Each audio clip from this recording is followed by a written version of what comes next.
C'est en un temps record qu'a été mis en place le centre d'hébergement de déplacés ukrainiens à Draguignan. Ce projet aura nécessité l'implication de nombreux partenaires et organismes d'État, dont le CCAS, afin d'offrir les meilleures conditions de vie aux familles, à l'exemple d'Alexander, arrivé de Kharkiv avec sa mère et sa fille. Il témoigne du bon déroulement de leur accueil. Je suis ukrainien et j'habite maintenant à Draguignan. Moi, j'aime Draguignan, c'est calme la ville et beaucoup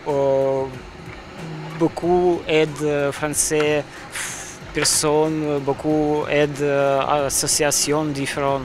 Et merci beaucoup en France. Il n'y a pas de critères de sélection. Les familles sont orientées par la préfecture du Var et le service du SIAO, qui est en charge de répartir les familles en fonction de leurs besoins et de leur composition familiale sur les places vacantes sur l'ensemble des centres d'hébergement du Var. Le CCAS a coordonné l'intervention de tous les partenaires, allant de la société de reconditionnement des containers maritimes jusqu'au recrutement de l'équipe d'accompagnement du centre.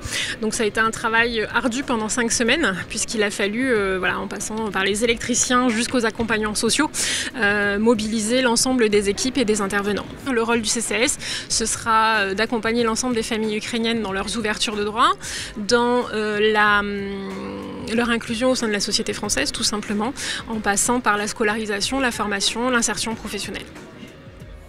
Au total, 77 conteneurs maritimes reconditionnés ont été installés par la société Homeblock, le tout constituant 53 logements.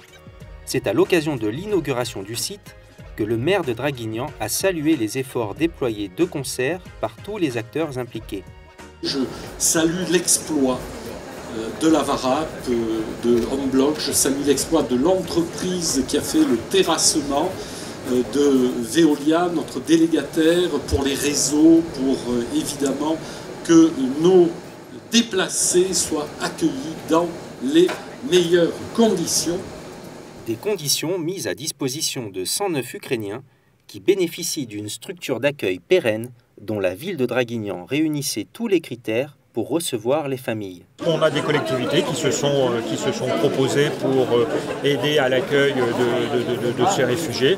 Et donc la ville nous a proposé un terrain capable, bien situé, comme l'a indiqué monsieur Strambio, bien inséré dans la ville, bien desservi et disposant aussi d'un certain nombre de capacités qui ont grandement facilité l'installation des conteneurs, parce que je rappelle que ces habitations provisoires ont besoin quand même d'un branchement électrique pour pouvoir fonctionner, d'une alimentation en eau potable et des évacuations des eaux usées.